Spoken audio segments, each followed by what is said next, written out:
तो आइए आज मैं आपको एक बड़ी ही प्रचलित एवं पूर्ण सत्य कहानी सुनाऊंगा जो कि बहुत ही ज्यादा रोचक भरी है। तो यह कहानी भगवान शिव की है जो कि 30 व्रत के पीछे क्या रहस्य कहानी है, क्यों करते हैं यह व्रत, तो सुनिए तथा कृपा करके चैनल को सब्सक्राइब करने का कष्ट करें ताकि ऐसे ही अचंभित एवं पौराणिक कहानियां सबसे पहले आप तक पहुंचे। धन्यवाद। तो सुनिए।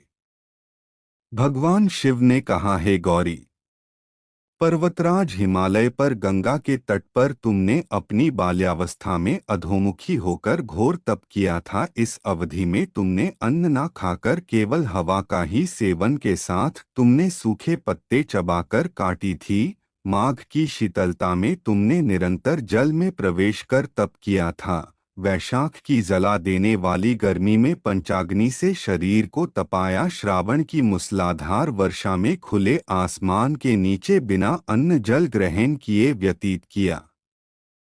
तुम्हारी इस कष्टदायक तपस्या को देखकर तुम्हारे पिता बहुत दुखी और नाराज होते थे। तब एक दिन तुम्हारी तपस्या और पिता की नाराजगी को देखकर नारद जी तुम्हारे घर पधारे। तुम्हारे पिता द्वारा आने का कारण पूछने पर नारद जी बोले, हे गिरिराज, मैं भगवान विष्णु के भेजने पर यहाँ आया हूँ। आपकी कन्या की घोर तपस्या से प्रसन्न होकर वह उससे विवाह करना चाहते हैं। इस बारे में मैं आपकी राय जानना चाहता हूँ। नारद जी की बात सुनकर पर्वतराज अति प्रसन्नता के साथ बोले, श्रीमान, यदि स्वयं विष्णु जी मेरी कन्या का वरण करना चाहते हैं तो मुझे क्या आपत्ति हो सकती है। वे तो साक्षात ब्रह्मा हैं। यह तो हर पिता की इच्छा होती है कि उसकी पुत्री सुख संपदा से युक्त पति के घर की लक्ष्मी बने। नारद जी तुम्हारे पिता की स्वीकृति पाकर विष्णु जी के पास गए और उन्हें विवाह तय होने का समाचार सुनाया। परंतु जब तुम्हें इस विवाह के बारे में पता चला तो तुम्हारे दुख का ठिकाना न रहा।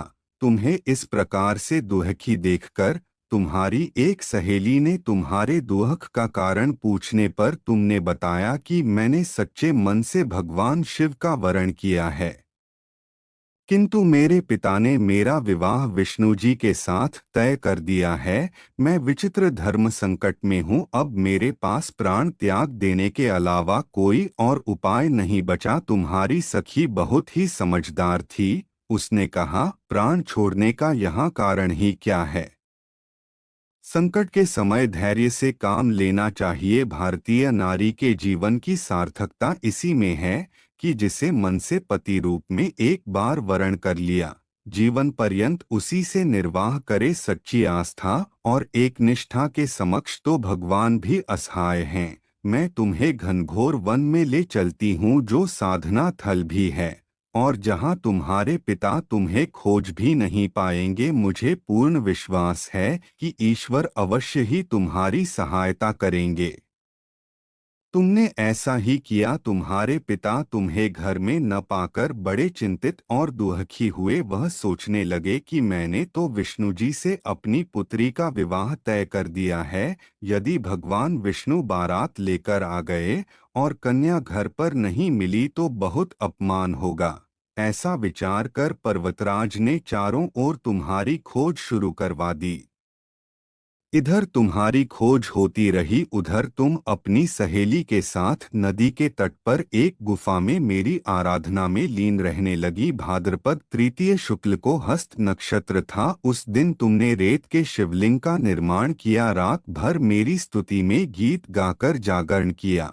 तुम्हारी इस कठोर तपस्या के प्रभाव से मेरा आसन हिल उठा और मैं शीघ्र ही तुम्हारे पास पहुंचा और तुमसे वर मांगने को कहा। तब अपनी तपस्या के फलीभूत मुझे अपने समक्ष पाकर तुमने कहा, मैं आपको सच्चे मन से पति के रूप में वरण कर चुकी हूँ। यदि आप सचमुच मेरी तपस्या से प्रसन्न होकर यहाँ पधारे हैं तो मुझे अपनी अर्धांगिनी के रूप में स्वीकार कर लीजिए। तब तथास्तु कहकर मैं कैलाश पर्वत पर लौट गया।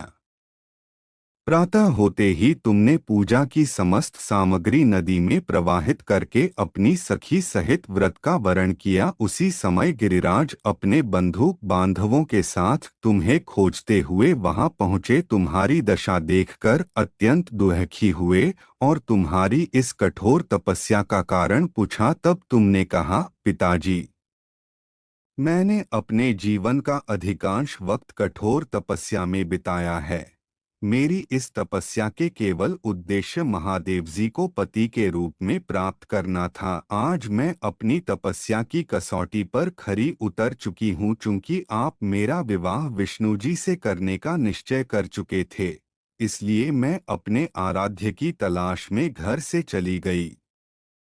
अब मैं आपके साथ घर इसी शर्त पर चलूंगी कि आप मेरा विवाह महादेव जी के साथ ही करेंगे। पर्वतराज ने तुम्हारी इच्छा स्वीकार कर ली और तुम्हें घर वापस ले गए।